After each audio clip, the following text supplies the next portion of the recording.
Bitstorm, a comedy game design podcast by two guys who know nothing about comedy nor game design. I am Trevor Scott, and with me, as always, is Ben Slinger. Yes, I am.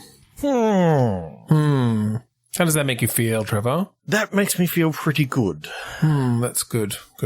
Tell me a little bit more about that.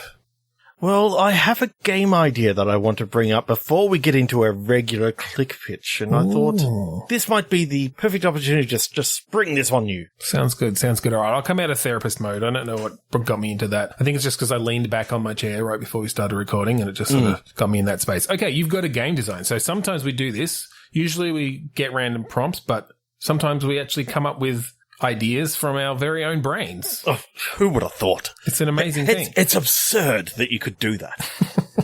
How can you do that without clicking on a button first? Exactly.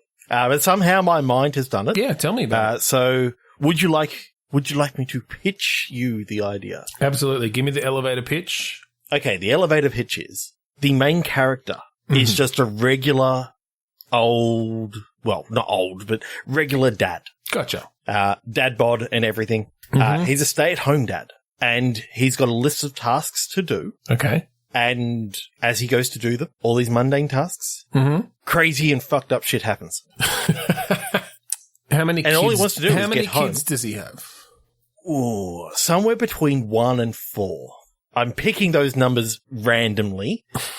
Is it, is when you say 2. you're picking them? Let's go. 2. Well, I was going to say when you pick them, is it that you get randomly given a number of children between 1 and 4 when you start the game, or are we setting this up in more of a kind of narrative specific character based way? Narrative specific character based. There are 2 kids. Okay. There's an older and a younger. Yep, generally the case unless they're twins, but yeah.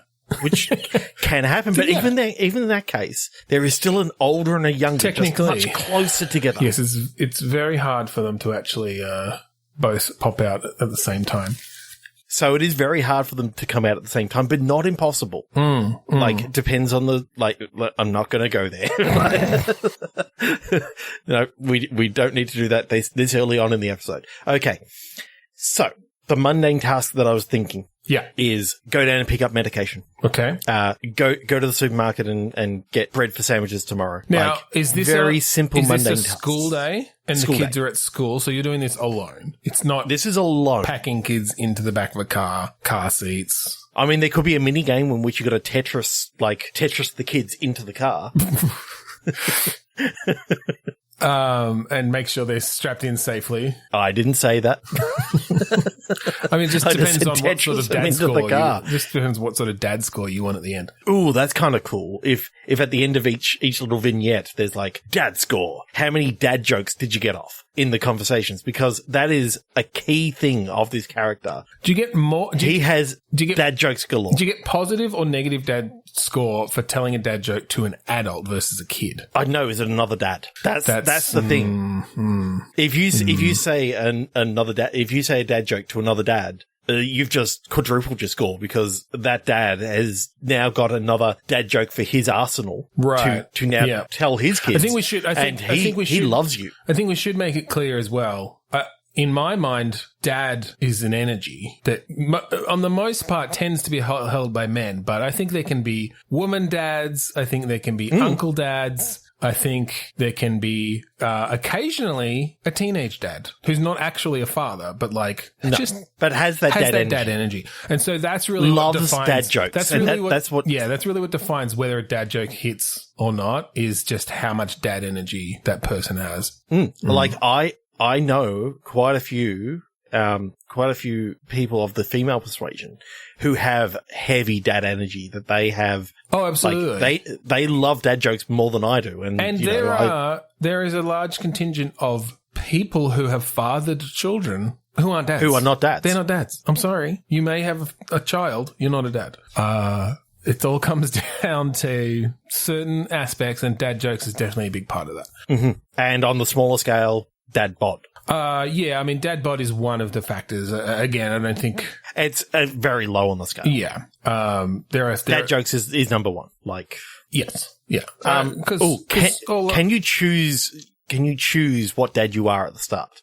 I think so. Well, I mean, again, it depends on how narratively driven you want to make this or how personal to this character it is. But I do like the idea of creator dad, a character creator. Creator dad or dialer dad? Dialer dad, yeah. And you get to just like you got the different dials that you can... Love it. I'm just going to ramp up this dad bod to about 7.3. And now my, I'm going to keep this as a fairly low on the sport dad dial, but very high on the model making dial. You know, this is a model train dad. Mm. You know, you got all sorts of varieties there. Okay. I think that in this game, there is a time limit of such of how many hours there are. Like, obviously, there's kids are dropped off at 9 o'clock or whatever it is at school. Yep. And then he's got till 3:30 that he's got to be back to pick them up. Yep. Now, it's not a time limit in the fact of you're sitting around waiting.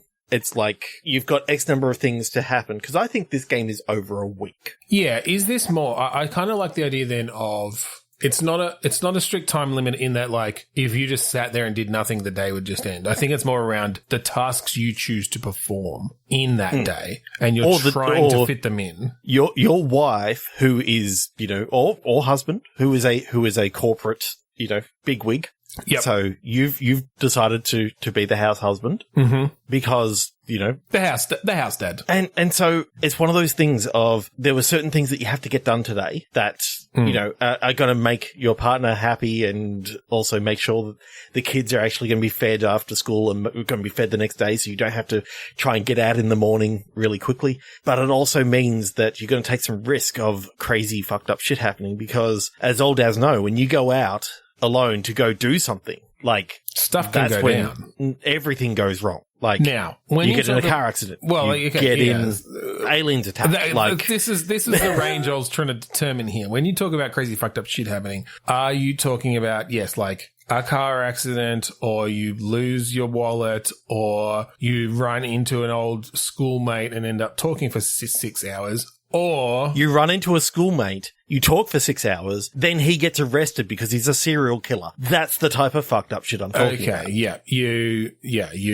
try to help an old lady cross the road, and they end up being just a shawl and a dress full of squirrels that, like, runs away, and you have to chase them all down again because you don't want them to get hit by cars. Like, no, because they dropped their change when they were going across the road.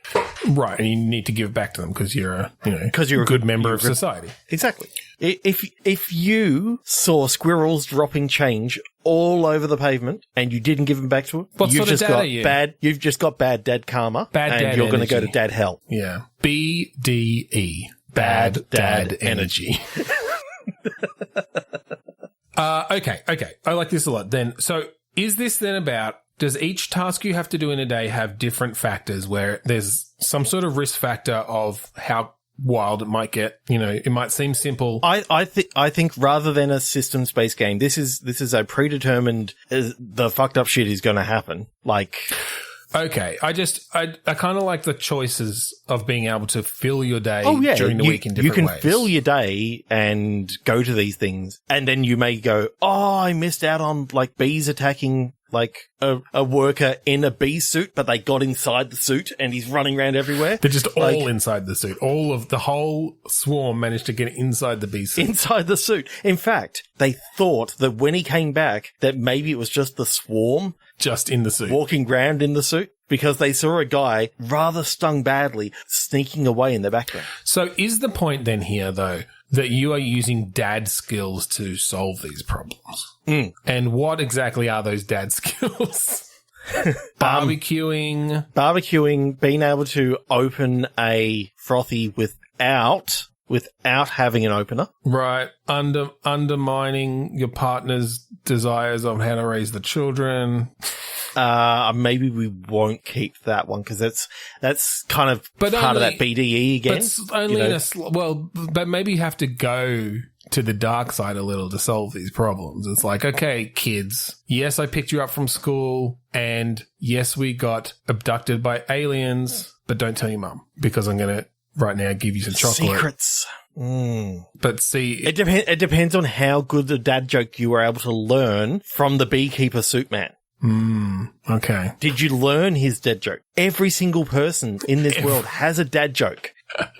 And you only have a small amount of dad jokes that you can... Depending on how much dad energy they have is how hard it'll be to get it out of them. Because if they're full dad, they'll probably say it before you say anything else. Exactly. If they're not that dad, you have to coax it out of them. Yeah, if you're not very dad. I love this. Ooh, it works both ways. Like, yes, it works both ways. That if the person that you're talking to doesn't have much good dad energy, or they've got a lot of BDE, and you've got some BDE as well, that maybe it's a harder sell of getting that, that random dice roll to get them to tell you that joke. But you need that joke, because if you don't have that joke, then you can't finish the final task in the best way to get the best ending. Right, yeah, I was going to say, it probably needs to be around, alternate endings or just completionist sort of thing to get all these dad jokes. Best ending is when you tell the best dad joke, and surprisingly, the best dad joke comes from the worst dad in the whole game. Your own.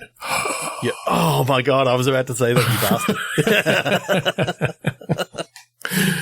Okay, I did have an idea as to how this game would actually finish, because I'm picturing, sort of a really cartoony sort of graphics. Yeah. I think we end the game with a full motion video of a kid in a school saying, and that was my dad's week, and showing like the different drawings that he drew.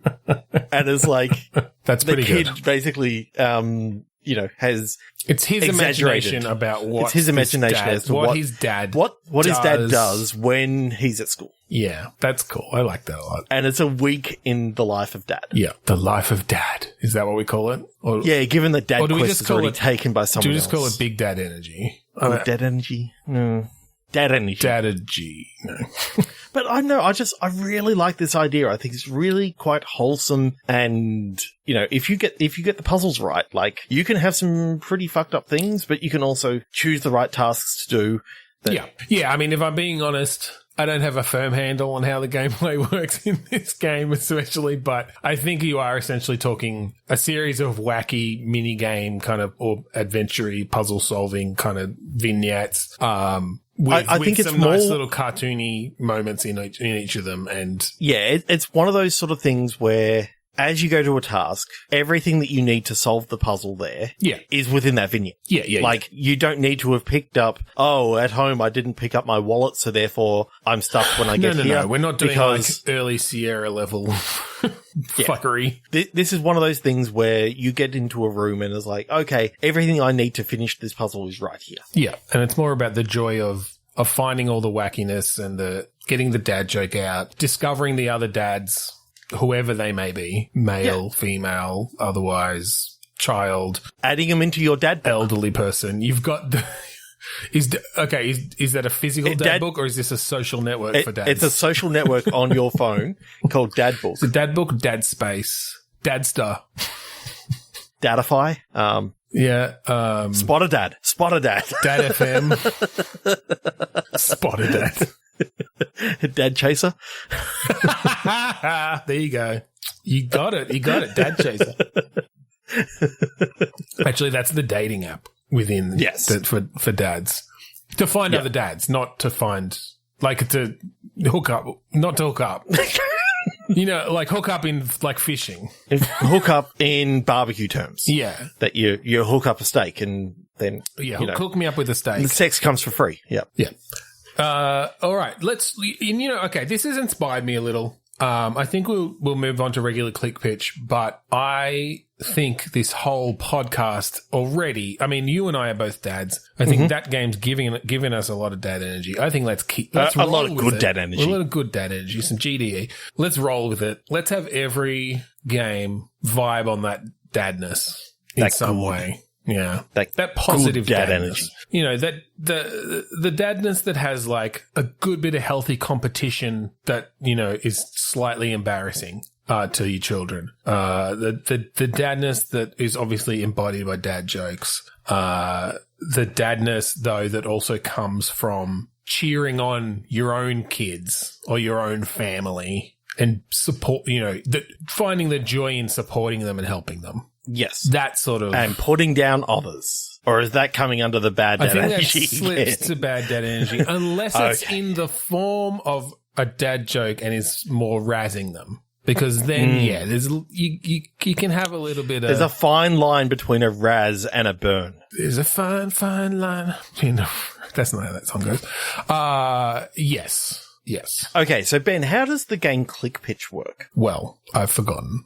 After 250 episodes. It's just I don't know what you're talking about. No, I know. Click Pitch is a game where we each have a random word generator in front of us, and on the count of 3, 2, 1, dad, we're going to get a new word. We're going to throw them at each other, and we're going to turn that into some sort of dad-based video game, tonight at least. Fuck right you are. We're two sweary dads. Two sweary dads. Yes, if you're not aware, that was our previous podcast. We did attempt a parenting podcast, but... we exhausted all parenting topics within 32 episodes. All of our dad energy just leaked out into that podcast, and we had nothing left. So we started. By the second episode, we were doing this exact podcast, basically. Within a podcast. Yeah, we started the whole podcast within a podcast thing. Sorry, Munch Squad. We were there before you. 3, 2, 1, dad. Winding inquiry. Winding inquiry. Okay, my words are inevitable module. So this is an extension of that previously cut game with the tantric clockwinder, who happens to be a dad. Dads don't have sex. That's daddies.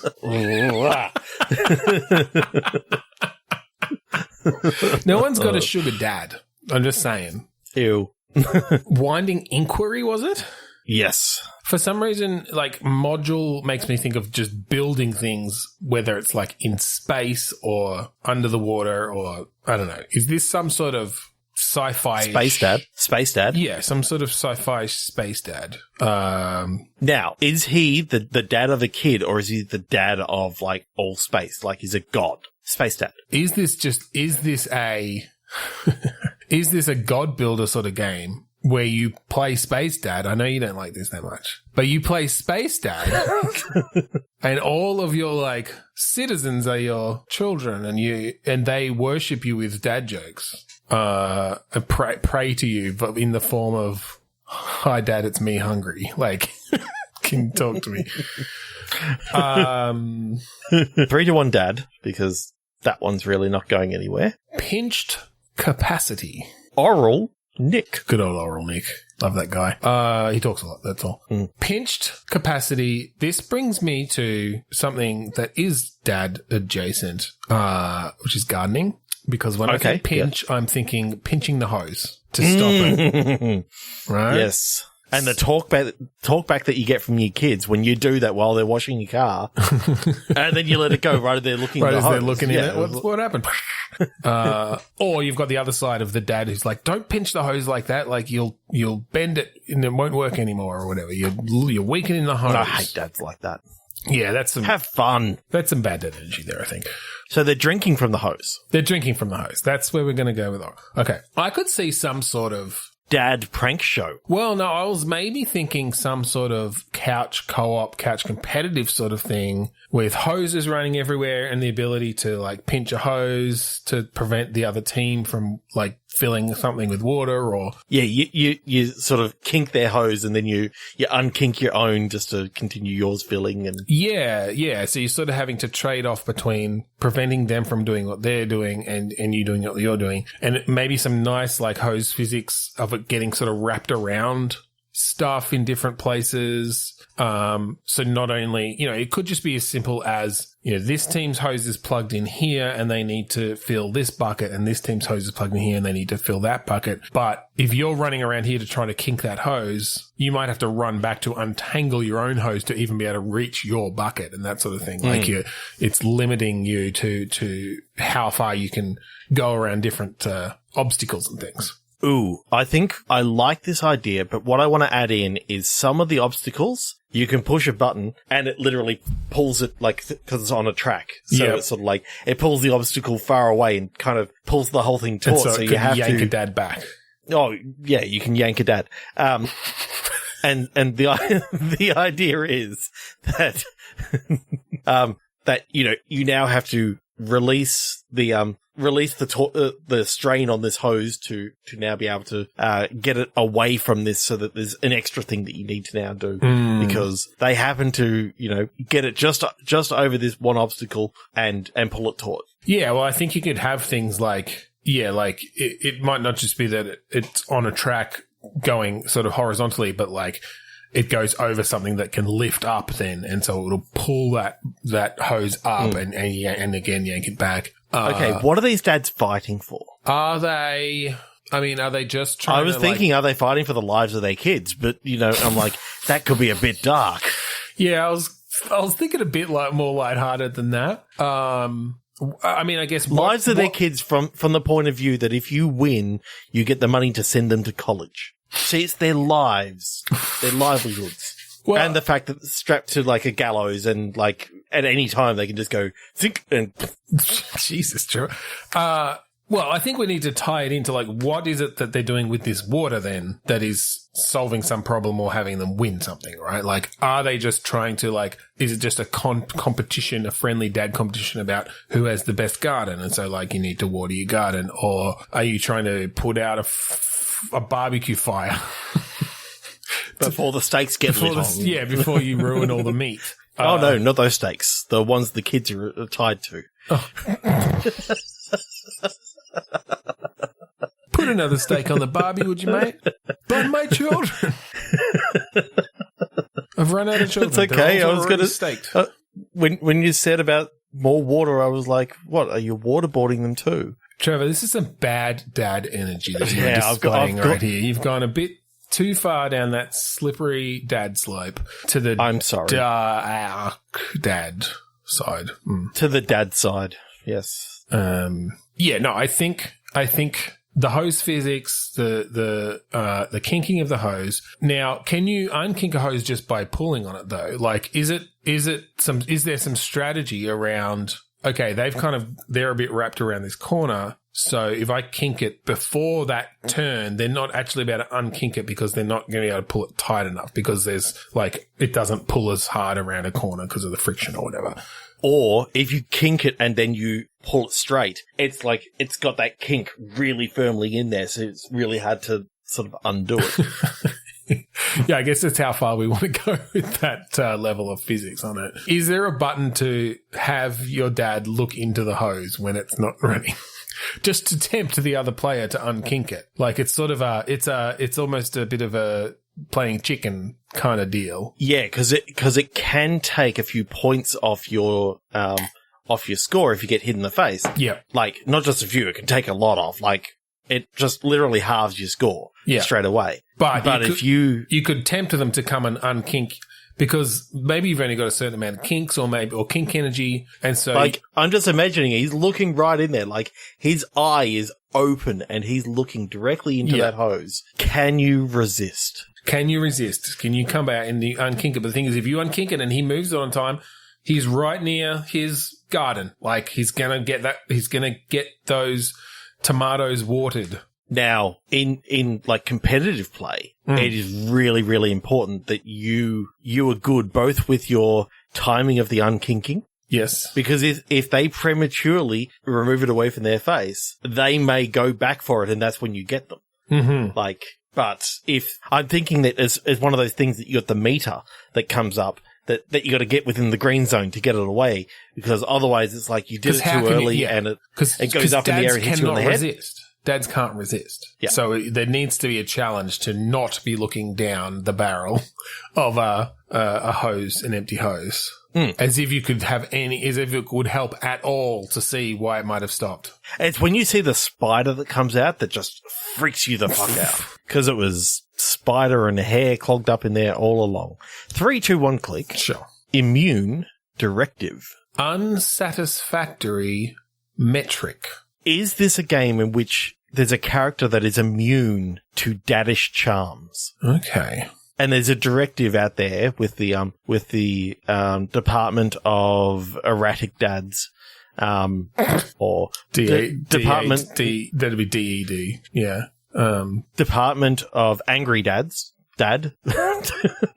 You don't really want angry dads, but no. But your main character is immune from these bad dad energies, basically. He's trying to be the good dad energy and yeah.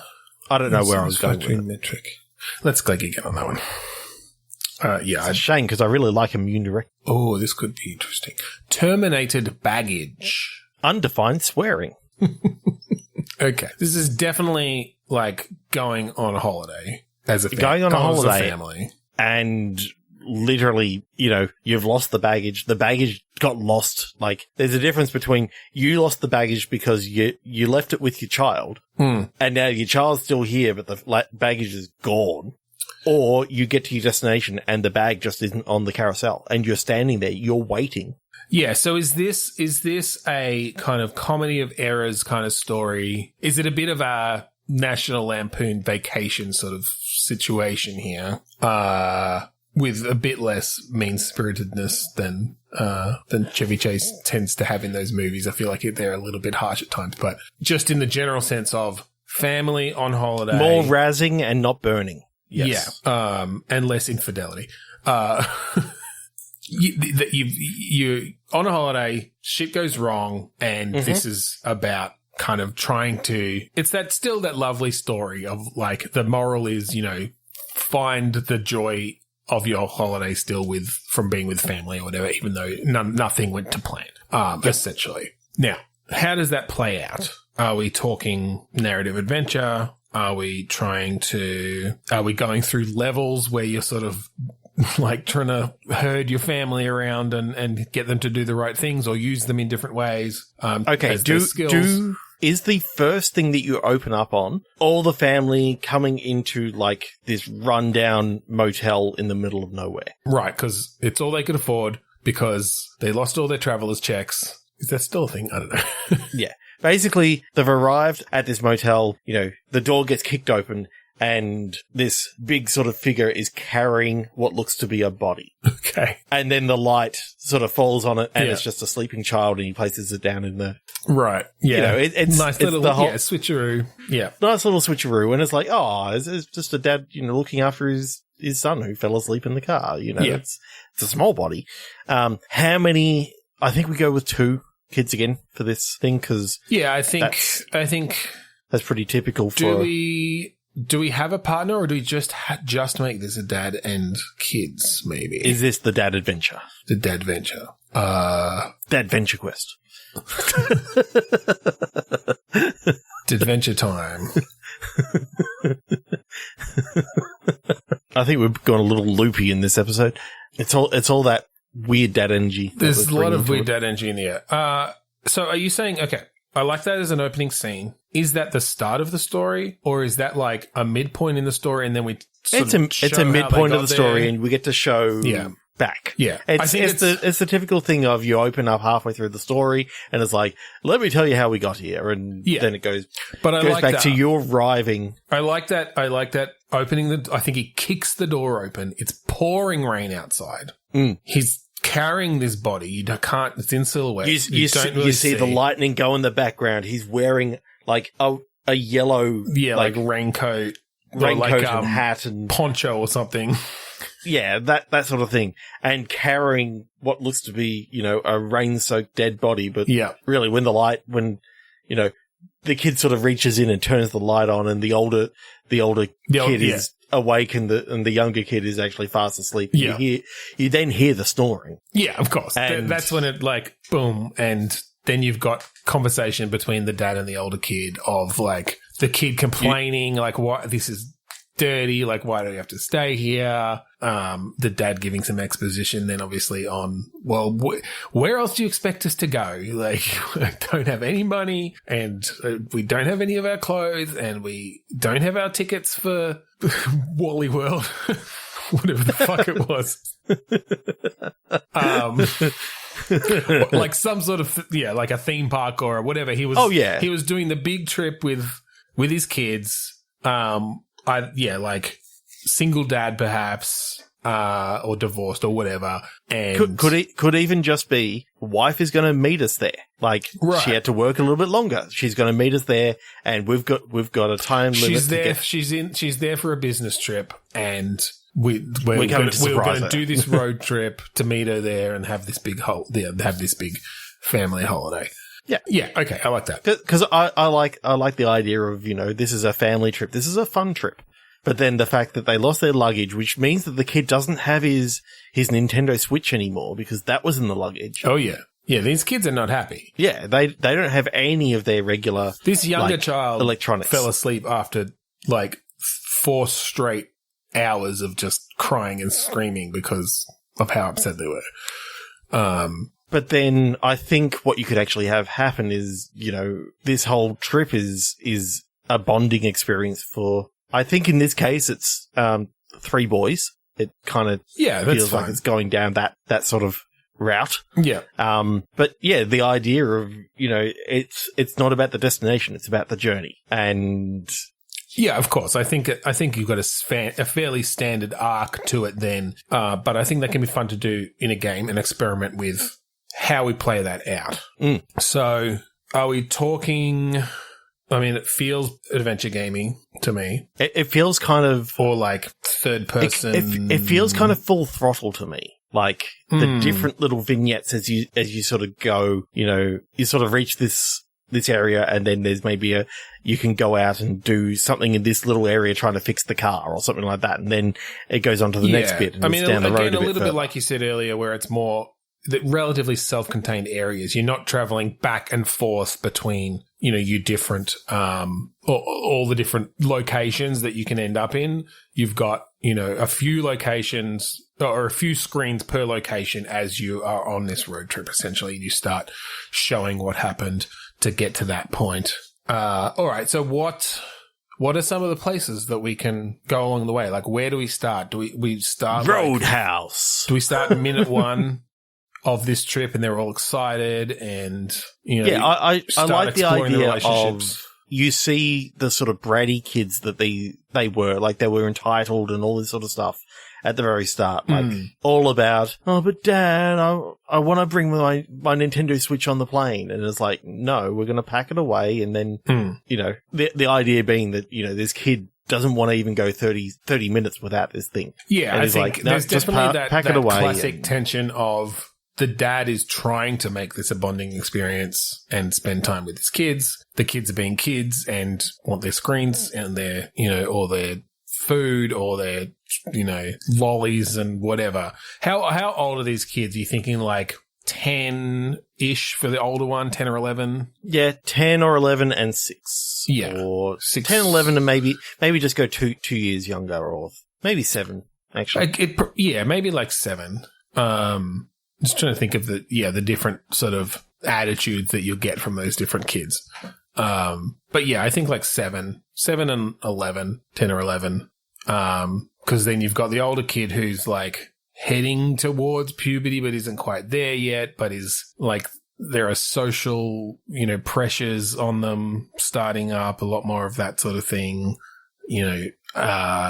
and very much out of the stage of dad is cool or funny in any way. Whereas the younger kid he's just learning about dad energy and he hasn't really got that dad energy yet. So he doesn't find dad jokes funny anymore. Like, yeah, that's the thing. Like all kids are born with a fair bit of dad energy. A lot of dad energy. Yeah. I think it peaks around 6 or 7. Yeah. Starts to come down from there when they start finding so the younger cool. one. The younger one is peak dad. Peak dad. For a kid. I don't know. This could be the chosen one. This could be. This is 100%. 100% they come up with the best dad jokes throughout the entire game. It is true that there is a prophecy of the child who does not lose their dad levels as they does not lose their dad, nor their dad levels. As they go through puberty. Well, no, they might lose their dad. I mean, who knows? But their dadness stays as they're going through the mall, he could get sucked into, looking at the big screen TVs again, and you've lost him.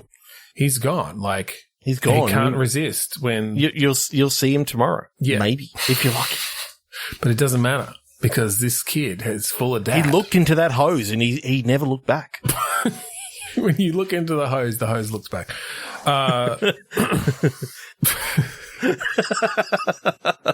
You're the one that brought dad energy into this.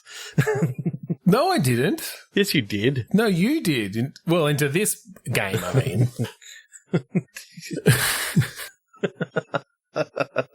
Anyway, yes. I think you start off, the kids are kind of, you get along with the younger one, but he's too dad for you. He is so far and above. Like, his jokes are working on levels that you can't even aspire to. Like, is his favorite band Boys to Dads? There's something not right there. I was just thinking of that transition from Boys to Dads, and I don't know any Boys to Men songs to be able to get in there. No. So it's a bonding trip. James Bonding. The motel is, like, obviously a key location because the car is broken down, and this is where they're getting the car repaired. And this is the peak moment in a very transplanted automobile sort of way, where the dad is at their end, like breaking point, I think. Yeah. And then you get to see what led up to this moment. Yeah. Like the car, them losing the baggage in the airport. Like I think they were, well, they're maybe standing there and they're just waiting. Maybe their plane was diverted or something. Like there was some issue with the plane. Some bad dad, like, got too drunk and they had to land the plane because he was, like, trying to fight people. And so they had to land the plane, and they're like hours drive from otherwise. It's like, okay, we give you a free rental car, but it's a shitty rental car. It's a Datsun 120Y, because that's right. In this country, they have a Datsun 120Y, and it's supposed to run on leaded fuel, but of course you can't get leaded fuel anymore. So you have to put like, so an additive in. So one of the puzzles is re-leading your fuel. You get a grey lead and you just sharpen it, and you pour the sharpenings into the petrol tank, and that re-leads. You have to go steal lead aprons from the hospital, melt them down, mix them with your unleaded fuel. That'll work. Yeah, depends how adventure game logic-y we want to go. It's just when you went for the third location to get the third apron that you come across the nemesis of the entire game, which is a dentist. Bad dentist energy. I don't know. I know we go to dentists a lot. I don't know if dentists are a dad's nemesis. What is a true dad's nemesis? Maybe like, because you can have a beer with a dentist, so I kind of get that. Yeah. Teenage girl is probably up there. Whether on particularly someone else's teenage, like not their own teenage girl. What else? What else is their mum?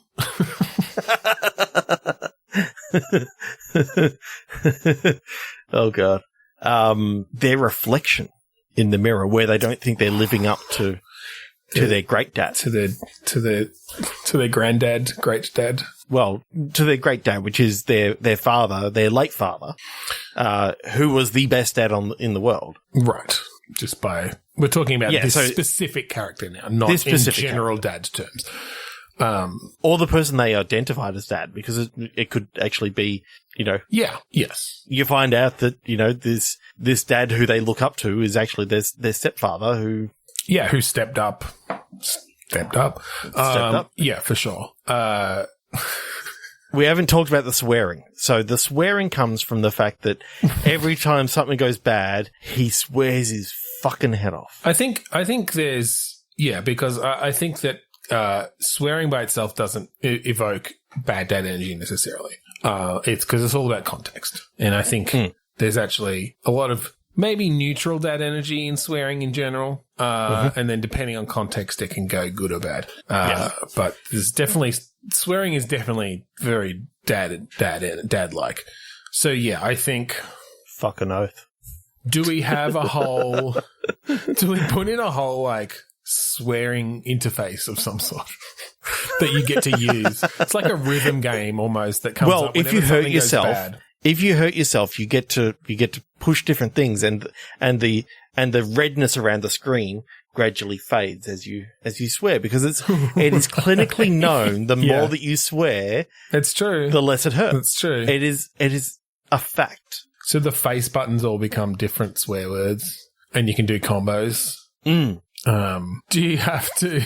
Do we have to like localize the swearing in this game so that like if you're in Australia, you get fuck, shit, cunt, asshole, whatever. But like that's actually too far for the Americans. Like they'll go as far as fuck, but other than that, it's like hell, damn.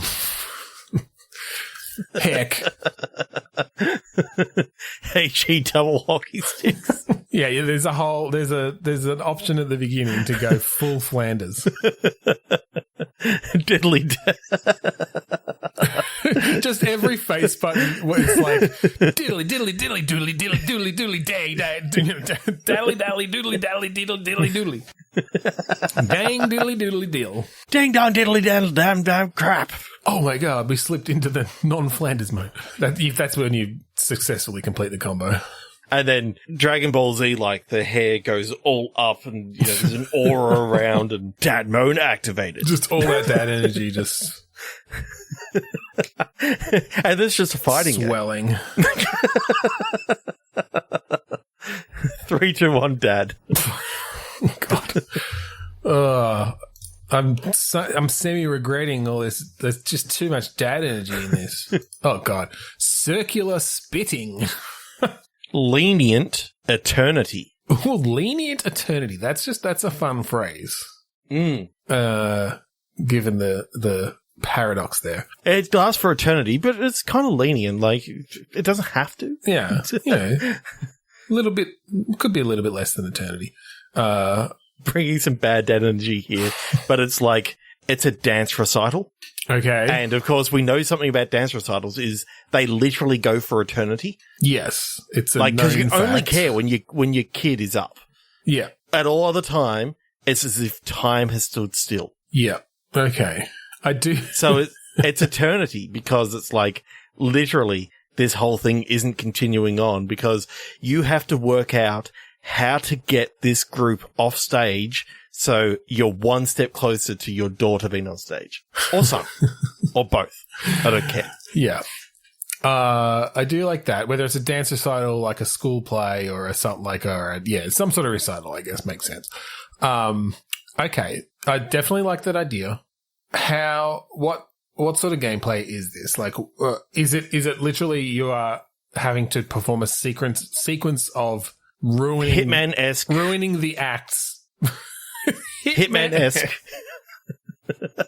Not taking out their kids. I'm just talking about it's a sneaking around the stage manager. Like each different group has a different stage manager because it's like a different teacher is actually looking after them, and they get more like one comes out in a bulletproof vest. Like who knows what they've had happen in the past. Like okay. One's behind a riot shield. I mean, come on. Because of parents just trying to stop the acts of their children. So they just make it really difficult. The backstage security is really heavy, really secure. You have to sneak around and disguise yourself and, I don't know, hide behind the staff members and different things. Okay. So is it that like you've got we play through 3 or 4 acts that are essentially repeating? Oh, yeah. And they're singing, singing badly. Off key, they're going the whole time. But there'll be different moments that essentially are part of their act, where like they bring out a particular prop or, they put each other on their shoulders to sing and the person on top sings the high note off key. And so your goal is to put something in place for these key moments that, you hid their talcum powder so they're all sweaty and the person on top fell down because they were re-upping on talcum powder between each. I really like bit. the idea that you're if you're doing anything, you're doing things to the adults. So itching powder, piano player, yes. I think you can. Yeah, I don't think you want to do stuff directly to the kids, obviously. No, but the kids are there. They're just trying to have a good time. I think you can facilitate some amusing failures of the show, like because you need that act to end, And so it might just be that like you steal, because it's the 5-year-olds doing their little ballet thing, and you steal the mask that one of them's supposed to use, and so they just break down crying and can't control themselves, and the whole act is over because then they're all crying and they get herded off stage. Yes. It's when you get to that level where all the kids look like they're dressed from South Park, and there's that one little kid in the orange parka that kind of mumbles, that you're kind of like, maybe if we just take him out. Do I kill this kid? Like, oh my God. You get arrested if you do that because you're a bad dad. Yeah. Bad dads kill kids. Okay, because here's what I was thinking. I was then thinking, all right, when your child finally gets on stage, are you now protecting that act from the other parents? From the other parents. Yeah. But your child sings like an angel. To you. To you, yes. What I'm thinking then, though, is you get invaded by other dads.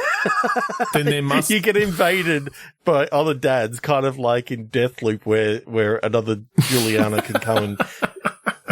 So you can, as a dad, you can come to someone else's, and it then means that you can also be stopped by the other dads. Well, that's where I was going, was whether it was multiplayer or not, but I was going to, if that's the case, then in all of these previous acts that you've been trying to do, there are presumably other parents who are trying to stop you from messing up the act, and that they're sort of your antagonist in that way.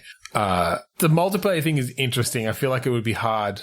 Yeah, from a system space. I'm not sold on that, but what I am sold on is when your kid's about to come up, you have to set up the camcorder. You got to set it up on the tripod. Yeah. And now you got to keep it from being knocked over. And then you got to make sure you're basically spinning plates at this point, because you got to make sure that nothing's happening at the back. Or like an orcs must die situation where you have to set up a bunch of traps before your child's act starts, because you have to pretty much be near the camcorder the whole time. And so you have to have things in place that have... Or can you set up the camcorder in the projection booth, lock the door and barricade it, and then it's kind of safe for the moment, and you can be down around making sure that they're not attacking the stage manager. Right, but some of them may go towards the projection booth, so you're still having to spin plates. Okay, I like that.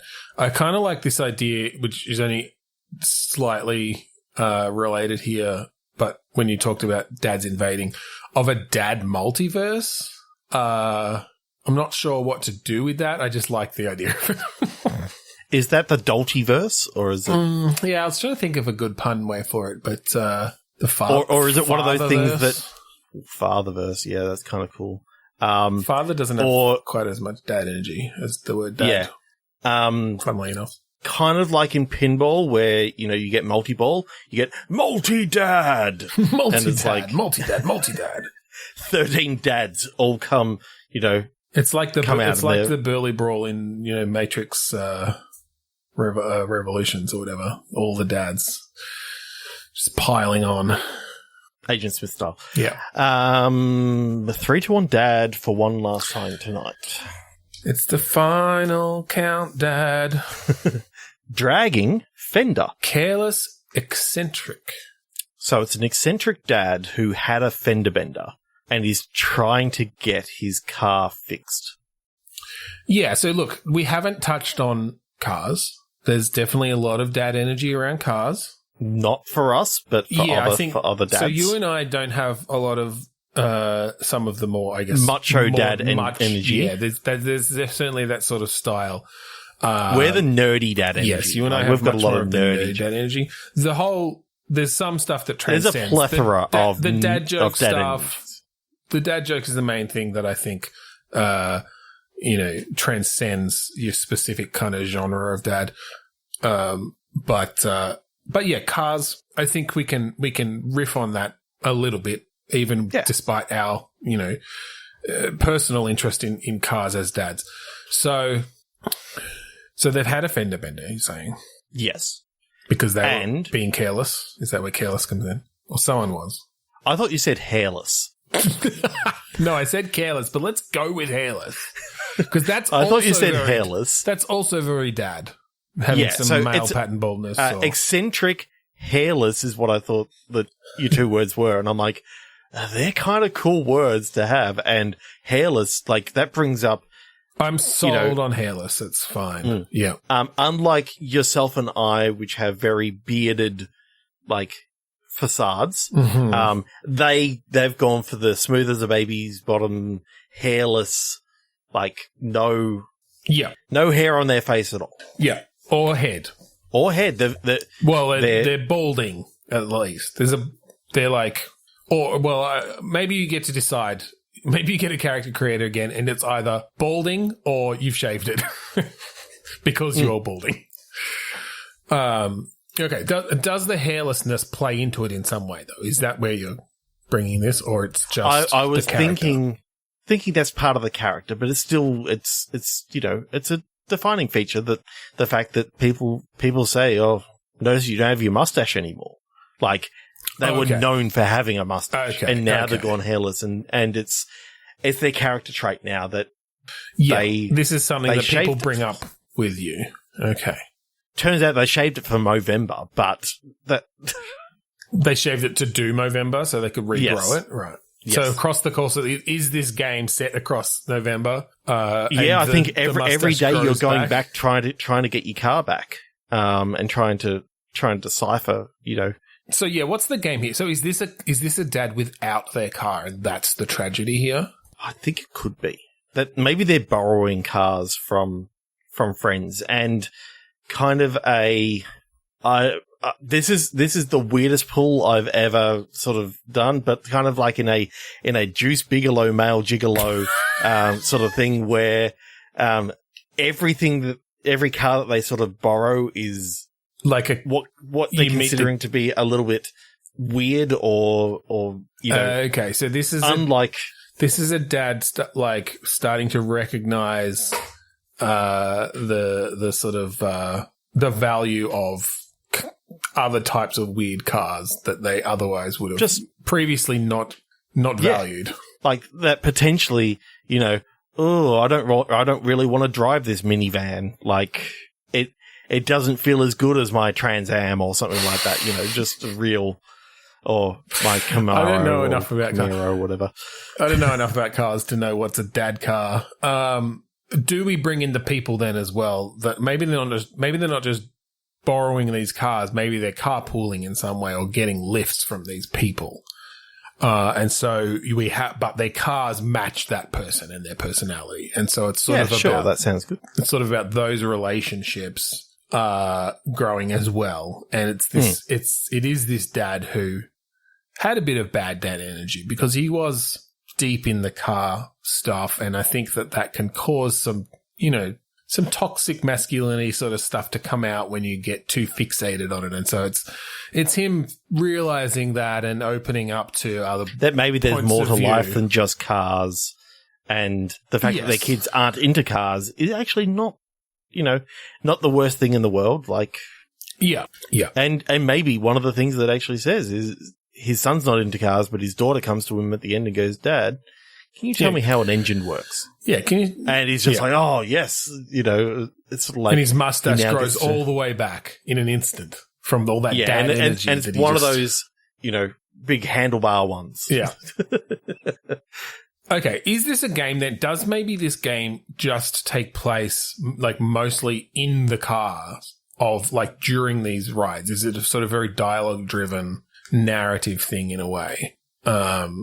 Where I'm kind of thinking that his job is maybe he's some sort of carpool driver or something like that. That his whole thing is that he drives around and he's having these conversations with people.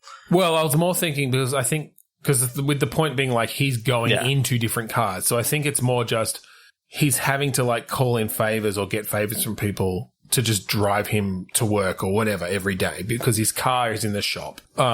He had this fender bender. His car's wrecked for, a week or a month or whatever.